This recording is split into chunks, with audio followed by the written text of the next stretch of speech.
Bienvenue dans le podcast Coquillage, or et argent, le média qui t'invite à briser tes plafonds de verre financiers et mentaux pour atteindre tes objectifs de vie en toute sérénité. Ici, tu embarques pour une odyssée où la richesse se révèle bien au-delà des pièces et des billets.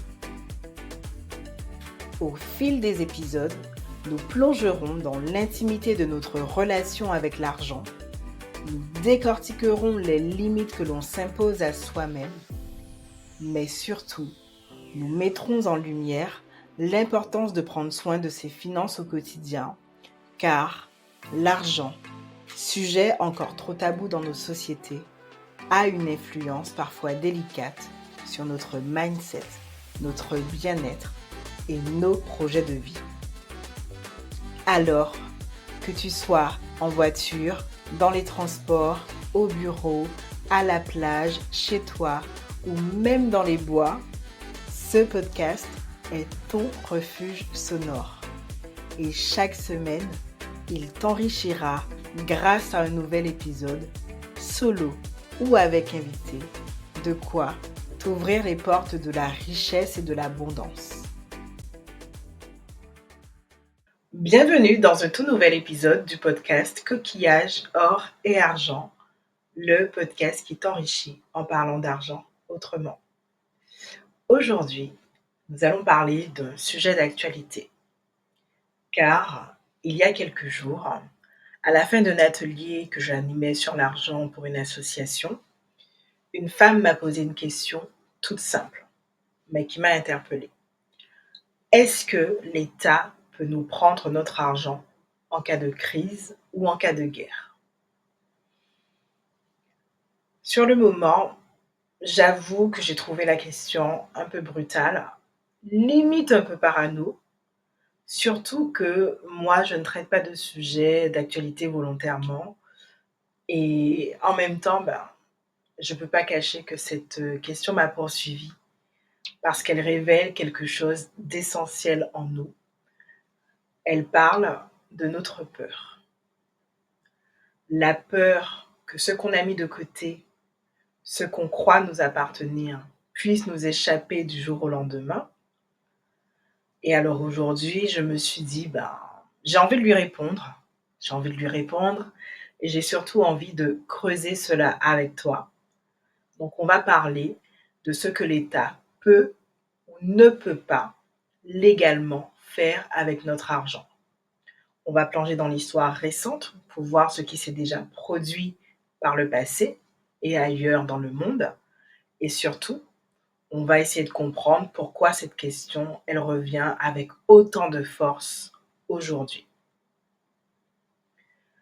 Alors, petit disclaimer, je tiens à le préciser, je ne suis pas économiste, journaliste, politicienne, euh, spécialiste de la géostratégie ou quoi que ce soit.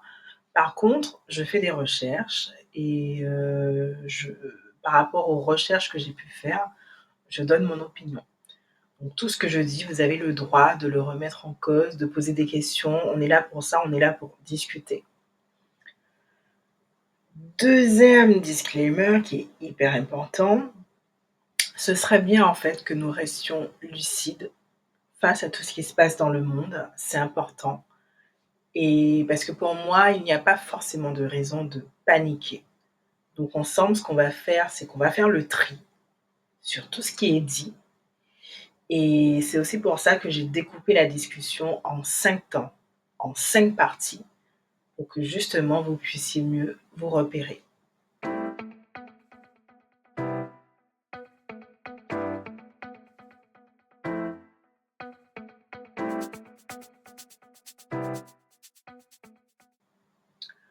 Partie 1, ce que couvre vraiment la garantie des dépôts en France. Quand on parle d'argent à la banque, il y a une chose que peu de gens savent. L'argent qu'on y dépose ne nous appartient pas au sens strict. Je sais, ça peut paraître surprenant. Mais ce qu'on possède, c'est surtout une créance sur notre banque. Et cette créance, elle est garantie jusqu'à un certain montant. En France, il y a ce qu'on appelle le fonds de garantie des dépôts qui protège jusqu'à 100 000 euros par personne et par établissement bancaire, tout individu. Donc, si ta banque, elle fait faillite, ce qui est rare mais possible, tu es couvert jusqu'à ce montant-là. Donc là, je vous parle vraiment de ce que vous déposez sur votre compte en banque, le compte courant, quoi.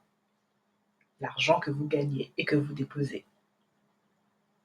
Ensuite, il y a ce qu'on appelle les livrets réglementés, comme le livret A qui est très connu, le LDDS qui est, me semble-t-il, le livret de développement durable et solidaire, mais allez revoir la définition. Et puis, il y a le livret épargne logement. Donc, tous ces livrets réglementés, eux, sont garantis intégralement par l'État, c'est-à-dire au-delà des 100 000 euros. Soyez donc rassurés sur celui-là. Et puis, il y a un troisième support qui est aussi très plébiscité par les Français, donc je vais en parler ici, c'est l'assurance vie. Elle suit la même logique, mais pour un autre type d'établissement, puisque c'est une assurance. Donc, elle est couverte par un fonds d'assurance à hauteur de 70 000 euros. Est-ce que c'est donc clair? Je vais juste apporter une petite nuance, ou en tout cas, je vais vous dire de faire un peu attention, parce que je vous vois, je vous entends en train de souffler en vous disant que vous êtes sauvés. Alors, ces garanties-là, elles ne s'appliquent qu'en cas de défaillance de l'établissement bancaire ou d'assurance. Elles ne s'appliquent pas en cas de crise, en cas de guerre, sauf si l'État décide demain de légiférer différemment. Et c'est là que la question de tout à l'heure prend une autre dimension.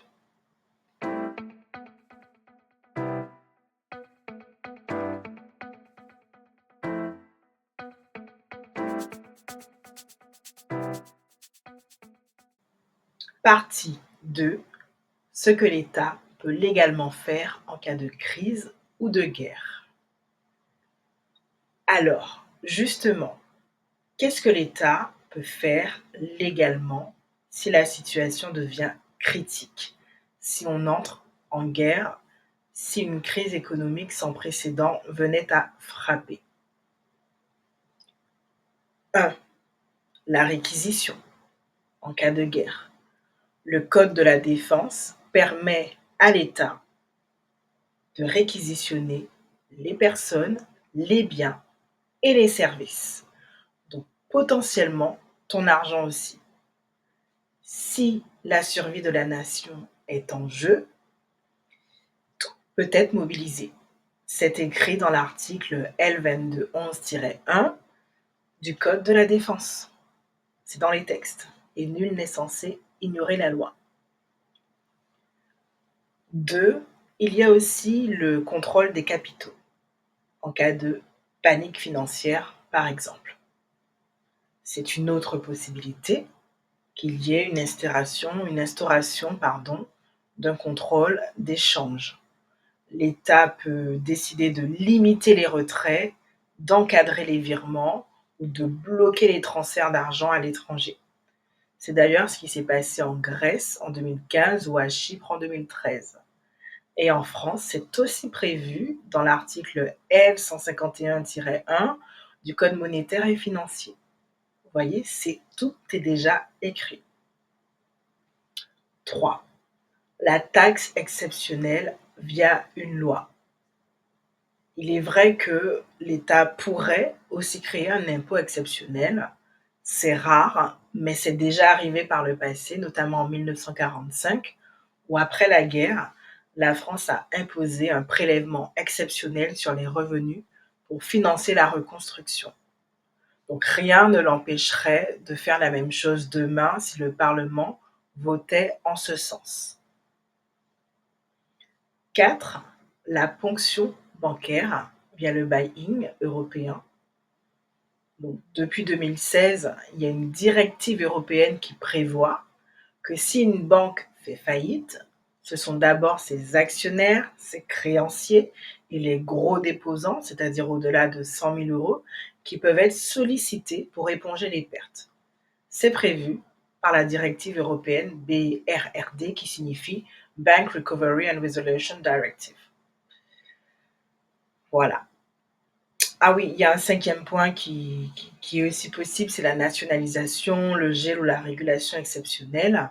Donc, en cas de crise systémique, l'État peut prendre le contrôle de certains acteurs bancaires, geler certains contrats comme les assurances-vie ou imposer des règles dérogatoires.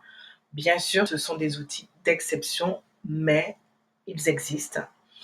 Donc, tout ça pour dire que sans sombrer dans le catastrophisme, il faut savoir que l'arsenal juridique est bien là et que dans des contextes extrêmes, il peut être activé rapidement. Et là, tu commences à reflipper, je le sens.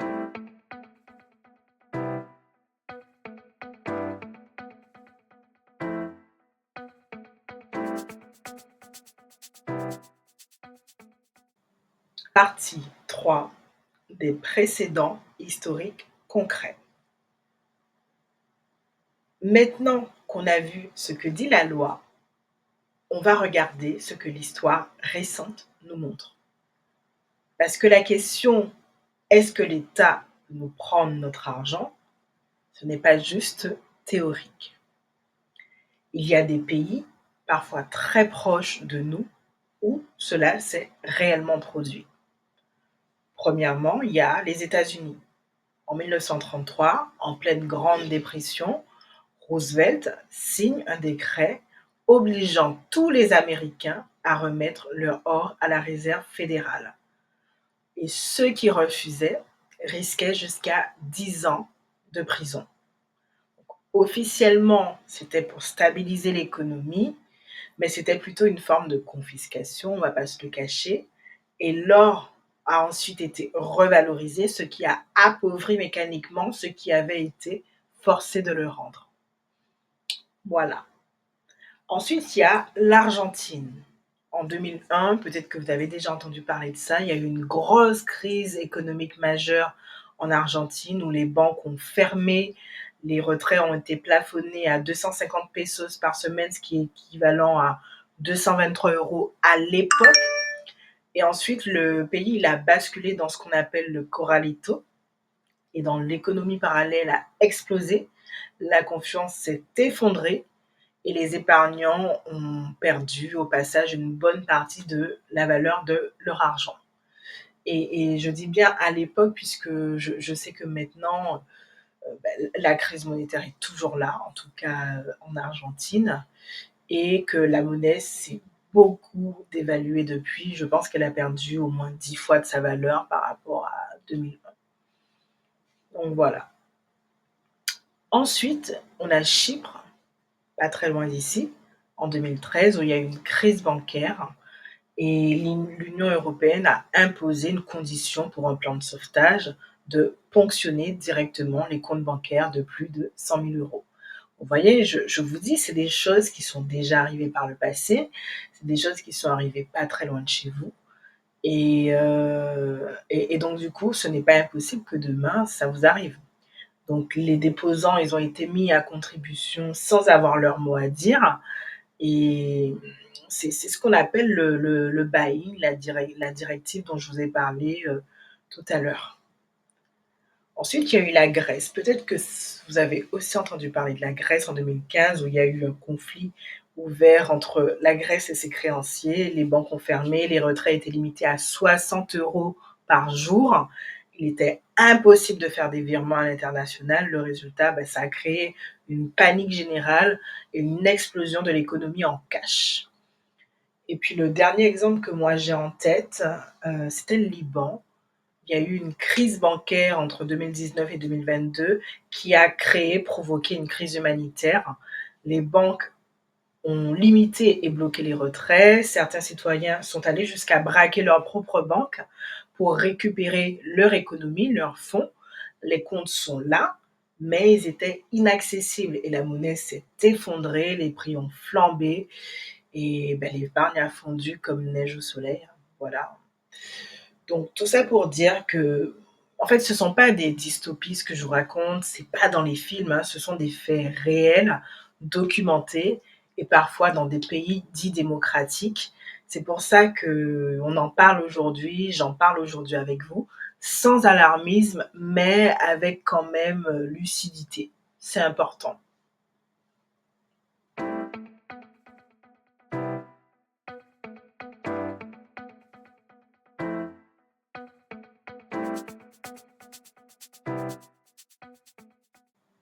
Partie 4.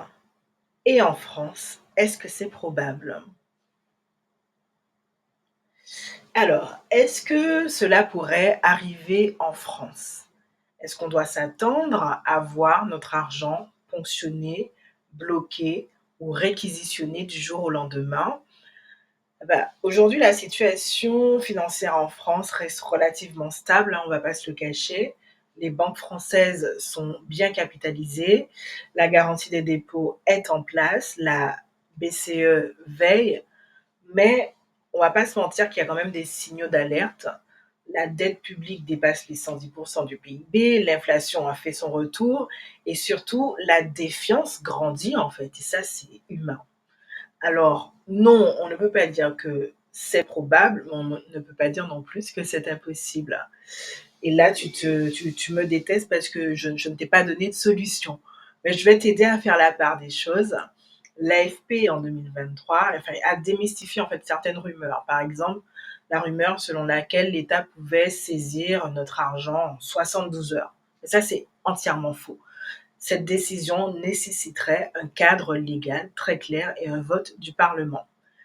Et puis, bah, de leur côté, il y a aussi des experts financiers qui rappellent que même si le système bancaire français est solide, bah, le risque zéro n'existe pas en règle générale, surtout dans un monde aussi instable que maintenant. Donc, ce que je peux vous dire en revanche, c'est que tout repose sur un mot, un seul, c'est la confiance. Et en ce moment, cette confiance, elle est fragile. Et bah, quand elle se fissure, bah, il y a des comportements qui changent. Et c'est ce qu'on va voir dans la prochaine et dernière partie.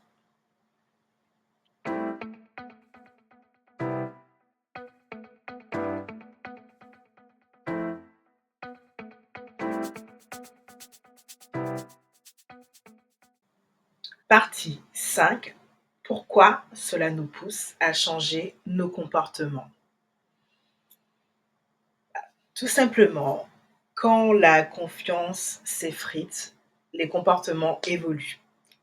Et c'est ce que j'observe en tout cas un peu partout, c'est ce que vous avez peut-être aussi observé. Il y a des gens qui retirent du cash, qui investissent dans de l'or ou dans les cryptos, qui peut-être mettent leur argent sous leur matelas. Il y a de tout. Il y a des stratégies de protection, des stratégies de défiance, il y a de tout. Pour moi, ce qu'on vit en ce moment, c'est surtout un réflexe de précaution, comme si on se sentait, enfin, on sentait inconsciemment que tout ça, l'argent à la banque, les systèmes, la stabilité, bah, ce n'était pas aussi solide qu'on pouvait le penser. Mais il y a un point en fait que j'aimerais rappeler ici, c'est que l'argent n'a de valeur que parce que on y croit. C'est une convention collective, nous avons décidé d'y croire et cette convention, elle fonctionnera tant, ben, qu'on lui fera confiance. Et si on remonte à l'histoire de la monnaie, que bah, tu peux aussi trouver dans l'épisode 7 de mon podcast, D'où vient l'argent, on est passé du troc à l'or. Bon, on est passé aussi des coquillages. Il y avait des coquillages avant, il y a eu le troc, il y a eu l'or, il y a eu l'argent, il y a eu les billets, puis il y a eu les lignes sur nos écrans. Et ce qui n'a pas changé, c'est la confiance, c'est le socle. Et quand ce socle, en fait, il tremble, ben, il faut chercher, chacun cherche sa propre solution, tout simplement. Mais maintenant, ce que je veux vous dire et là où j'aimerais vous amener, c'est vers, c'est pas d'avoir une autre perspective, mais ce serait d'aller plus loin, au lieu de vous poser la question: «Est-ce que l'État peut prendre notre argent, en banque?», c'est de se demander: «Est-ce que déjà aujourd'hui, il n'y a pas déjà des ponctions indirectes qui se font?». Donc on va aller plus loin, on va voir qu'au-delà de cette menace visible, il y a ce qui se passe tous les jours. L'État aujourd'hui, nous ponctionne déjà notre argent, disons-le clairement, par l'inflation qui réduit notre pouvoir d'achat, par la TVA qui s'applique à chaque achat, par la fiscalité sur les revenus, les plus-values, l'épargne, et cetera. Donc là, moi, ce que j'ai envie de vous dire, c'est que au lieu de se poser la question sur qu'est-ce qui va se passer, regardez déjà sur ce qui est déjà là. Et je vais même prendre ma casquette de coach pour vous amener vers un autre terrain qui est les émotions, tout simplement. Parce que je sais que tout ça, ça peut générer de l'angoisse, ça peut générer une sorte de peur sourde, un stress latent autour de l'argent, de l'avenir, de notre sécurité financière, de notre projection dans la vie, en fait. En fait, ce qu'il faudrait se demander, c'est qu'est-ce qu'on fait avec cette peur? Parce que, on ne peut pas l'ignorer, on ne peut pas la mettre sous couvert, mais on peut par contre apprendre à l'apprivoiser. On peut aussi revenir à ce qu'on contrôle, c'est-à-dire nos choix, nos actes et notre vigilance. Donc, tu n'as pas besoin, toi, aujourd'hui, de tout changer du jour au lendemain, mais tu peux faire un premier pas. Tu peux t'informer, tu peux aller questionner ton banquier, tu peux répartir tes avoirs différemment, ne pas mettre tous tes œufs dans le même panier comme on dit, et tu peux surtout parler d'argent autour de toi pour briser ce tabou. Il y a une phrase que je répète souvent: «Ce n'est pas l'anxiété ou la peur qui nous protège, mais c'est l'action posée, même minuscule». Donc informez-vous, soyez conscients. Voilà.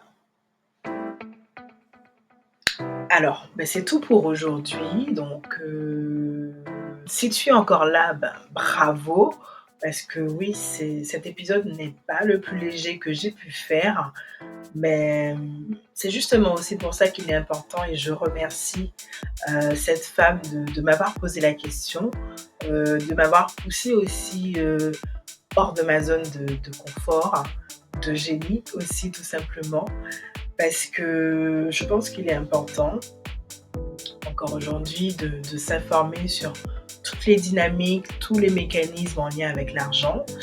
Euh, il est aussi important d'apprivoiser sa peur, de se poser des questions sur la confiance qu'on donne aussi dans le système. Et ce sont aussi des sujets qu'on aborde trop peu et qui pourtant façonnent nos vies au quotidien. Donc, alors, est-ce qu'on va répondre quand même à la question, hein, est-ce que l'État peut nous prendre notre argent? Alors, techniquement, dans certaines conditions extrêmes, il y a des moyens juridiques de le faire, de le mettre en place, mais dans les faits, ce n'est pas si simple, ce n'est pas si automatique. Et surtout, ce n'est pas pour moi la question la plus intéressante. Oui, je le dis, ce n'est pas la question la plus intéressante. Pour moi, la vraie question, c'est comment je me positionne face à tout ce qui se passe dans le monde. Est-ce que je reste figée dans la peur ou est-ce que je prends la responsabilité de m'informer, de comprendre et de choisir? Et c'est là que j'ai envie que tu ailles. C'est vraiment de ne pas tout anticiper parce que ça ne sert à rien de vivre, de se faire des films en fait, et ni de vivre dans la méfiance. Mais je t'invite surtout à cultiver une forme de vigilance tranquille, de présence, de conscience. L'argent, au final, ce n'est toujours qu'un chiffre sur un compte. C'est un outil, c'est une énergie, c'est une relation qu'on a avec. Et comme toutes les relations, elles demandent un peu d'attention, un peu d'intelligence et parfois un peu de courage. Donc voilà, je te remercie beaucoup pour ton écoute. Si cet épisode t'a parlé, n'hésite pas à le partager, à en discuter autour de toi ou à m'écrire, parce que plus on ouvre ces conversations, moins on les subit. Donc à très très vite pour un prochain épisode.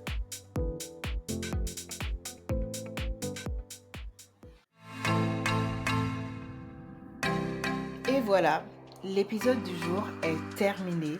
J'espère vraiment que cela t'a plu. Pour une dose régulière d'inspiration, n'hésite pas à t'abonner, à activer la cloche et à me suivre sur les réseaux sociaux sous le pseudo Éléonore l'épicurieuse. Et surtout, pense à mettre 5 étoiles de mer pour que ton podcast vibre durablement et fasse écho au-delà des frontières. Par ailleurs, si tu souhaites en savoir plus sur mes accompagnements, tu peux toujours m'envoyer un message privé, un mail ou prendre rendez-vous avec moi via mon agenda. Je te dis à très bientôt pour de nouvelles découvertes sur l'argent.